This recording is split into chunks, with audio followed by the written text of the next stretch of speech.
So we are doing 4.4 matching equations of graphs, and what's interesting is that it's kind of not anything new. Because even if you look at the title, matching equations of graphs, we learned about the slope-intercept form equation. Everybody's good with that now? What is that? Can you call it out for me? Y equals mx plus b. So we're all comfortable with that. What's the m? Slope, and the b is the y-intercept. Good. And then yesterday we learned about the other form of the equation. Do you remember what that one was? Standard form. And that's when we have ax plus by equals c. So those are the two different forms of linear equations. You could change from one to the other form using your algebra skills, but that's basically the whole chapter. And so today, it is a new section, matching equations with graphs, but it's kind of not really a new concept. It's just us practicing the stuff that we've learned. Good? So I've pre-drawn this because I just thought it would be easier. But let's say you are given the graph, and then you're given all of these equations, and we have to figure out which one goes with that graph. I'm going to give you a minute. You can work with the people around you, or you can work independently, whatever you prefer. But can you think your way through this? Because look at them. They all look very similar. There's very subtle differences between them.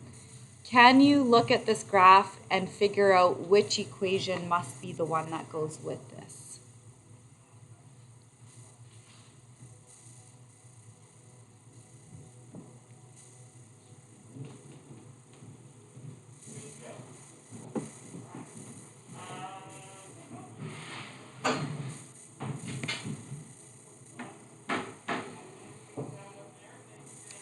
Do we need a minute, or are we good to go? Are we stumped? What's happening? Anybody want to share their answer? No one? Or want to ask me anything?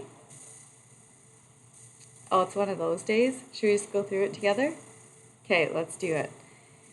Okay, it says which equation matches the graph, and all these equations are given in this y equals mx plus b form, right?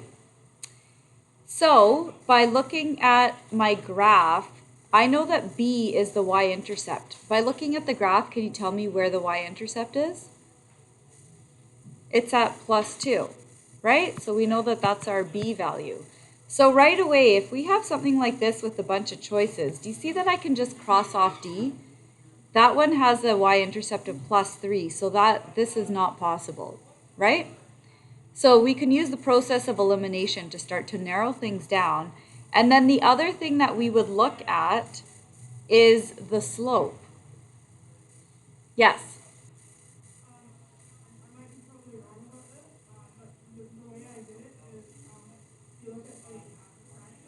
Yeah? Mm-hmm.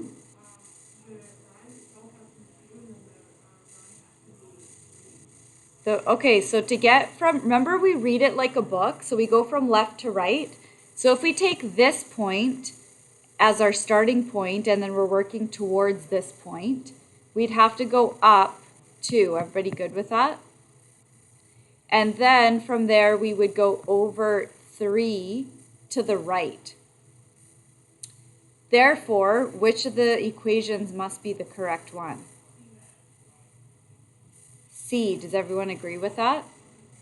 Okay, there's one thing I want to show you that I'm not sure if you picked up on this pattern. We didn't actually talk about it yet, but notice how this equation has a positive slope. So the slope here is 2 over 3, and it ends up pointing up in this quadrant, in quadrant 1.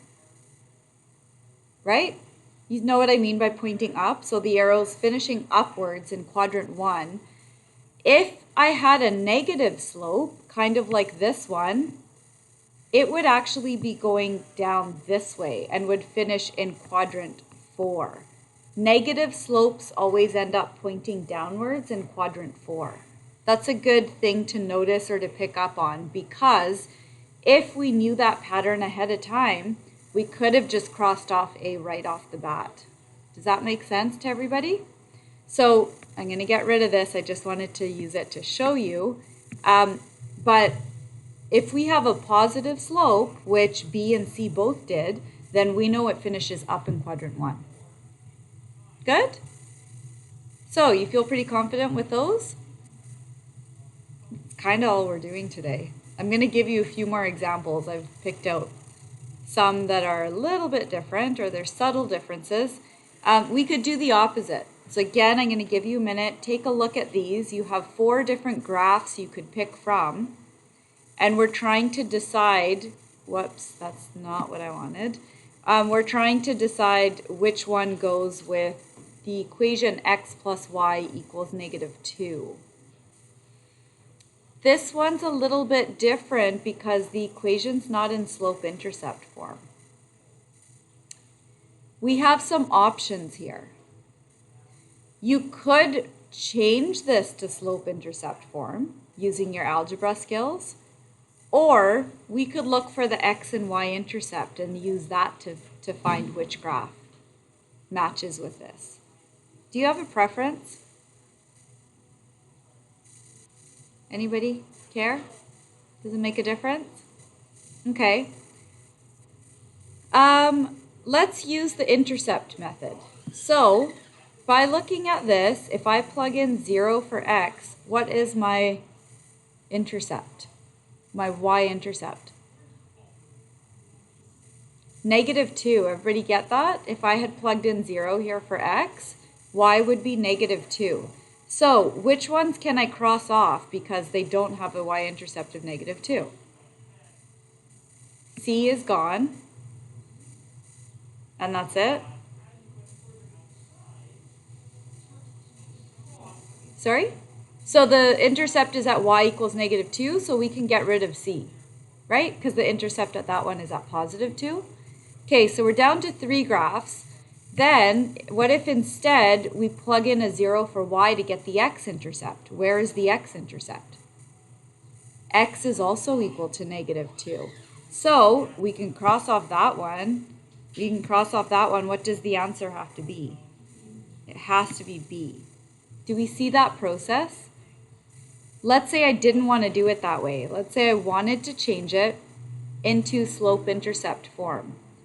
What would this equation be as slope-intercept form?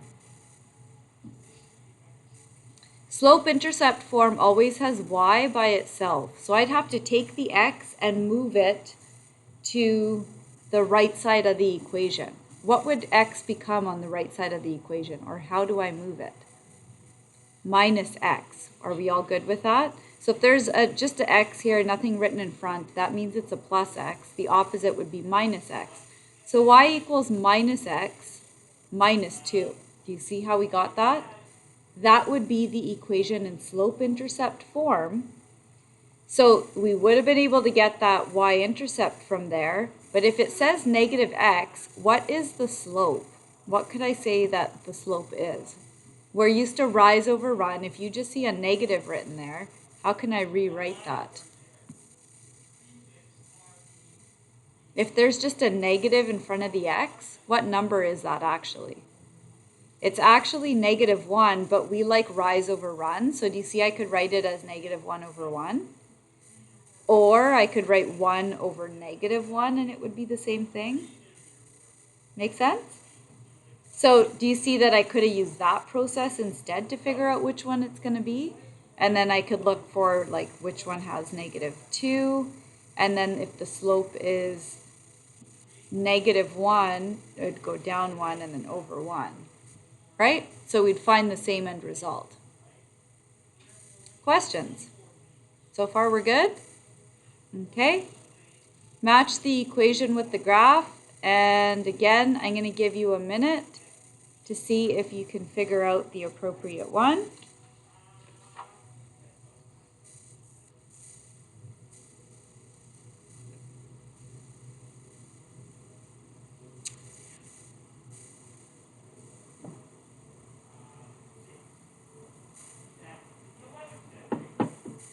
These equations are in slope-intercept form, right?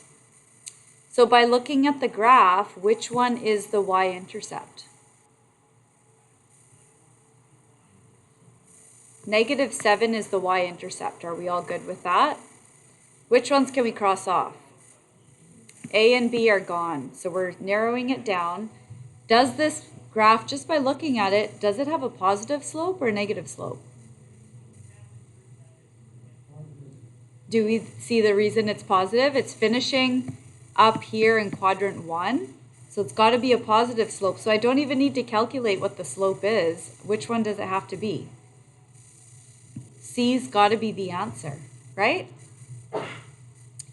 Okay, and then here's the other thing about it. Let's say that I gave you this graph and I just wanted you to find the slope from the graph. We just did it in the last one. Are you all comfortable with finding the slope from it? If we took this point, I would count up.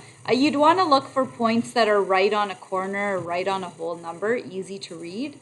And then rise, so we would count up 7 and then over 7 to the right. So the slope of this would be equal to 7 over 7, which is just 1. Good? We kind of didn't need today's lesson. Are you feeling that? It's good to review, right? I'm going to get you to do 1 to 7, the odd letters. Are we all by now pretty clear with what I mean by that?